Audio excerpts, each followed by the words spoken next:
I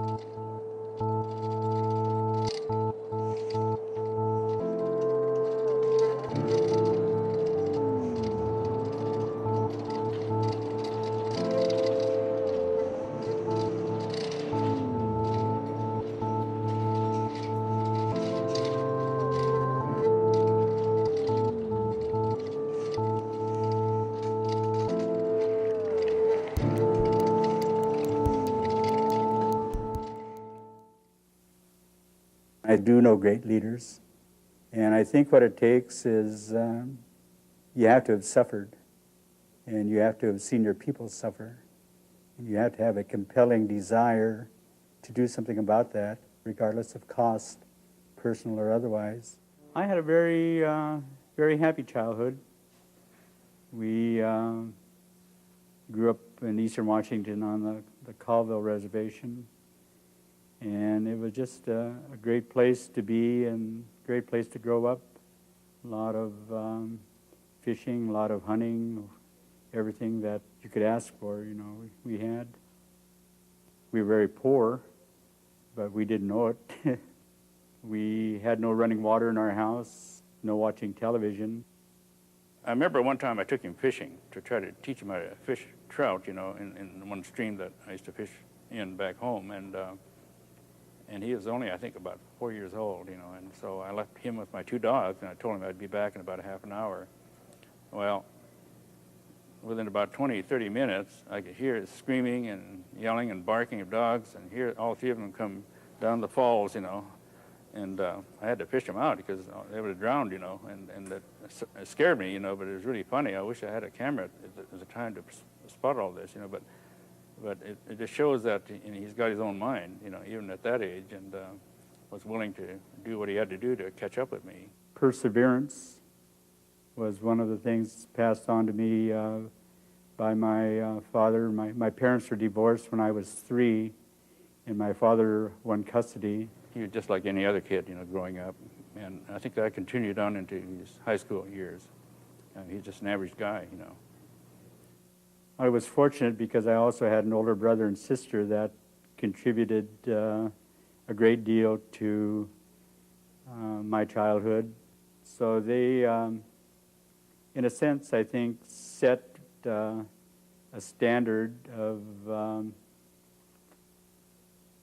leadership that I actually did not follow at the time. Where they grew up to be the class leaders, I was really the sort of the clown. Oh, your hands are cold. My hands are cold? No wonder that cow took off bolting across the field this morning. He got out of the paratroopers, you know, in I think it's 1959, and fought for fishing rights for Western Washington Indians, and finally won. First time I ever met him was at what's known as Frank's Landing today on the banks of the Nisqually River during one of the fish-ins we had. And here come this little guy dressed in a breechcloth over his pants, and I don't think he had a shirt on. He had some kind of a necklace on made out of something, I don't know. And he had this bamboo stick with a feather sticking on top. It's about 6 feet long. And we didn't know him. We never met him. We'd say, who is that guy? So we asked him, who are you? What's your name? He said, I'm Buffalo Chips. And that's all we knew him by. Well, the Plains Indians are way over 6 feet tall. We looked at him, and they call him a grassroots Indian, you know, because he's not very tall. But he's just a common guy. His impact on me starts from when I was a little tiny girl.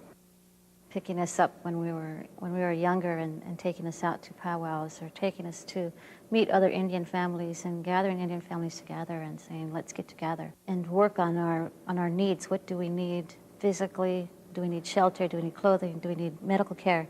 Do we need to practice our singing and dancing and drumming and our culture? Do we need, you know, fun events? Can we take the kids out for pony rides?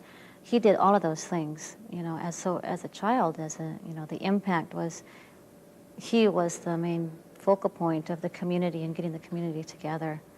And he would gather 150 people together to have a picnic. Let's just picnic. and everyone would come, and it was a big community event. It was great. It was wonderful. It lasted, lasting memories of all that. Back in the 60s and 70s, there weren't any funds for urban Indian programs from any public sector, the city, county, state, federal government. So that was the incentive. It was a community incentive that began to evolve because of the lack of services, and the intent was to create a land base for the 25,000 plus American Indians and Alaska Natives and Canadians that lived here in the Seattle-King County region. And the rest is somewhat history after that. Seattle, Washington, 1970. The U.S. Defense Department declares 400 acres of the Fort Lawton Military Reserve as surplus land. The city of Seattle promptly applies for the land to be set aside as a regional park. But members of the Indian community have different plans. They demand that the land be returned to the indigenous people. There was a split in consensus within the Indian community. There were the conservative elements that felt that we should sit back and wait, and there were those that felt that unless something happened like Alcatraz, then we'd still be waiting for another 10 or 15 or 20 years.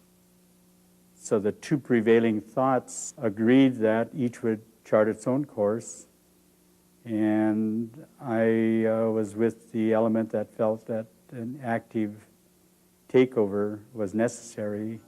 Months pass with no resolution. The Indian community believes its requests are being ignored. This inaction spurs nearly 1,000 Indians from more than 50 tribes to unite and peacefully occupy the land. Their mission? To establish a land base for Native people in the Pacific Northwest. We, the Native Americans, reclaimed the land known as Fort Lawton in the name of all American Indians by the right of discovery.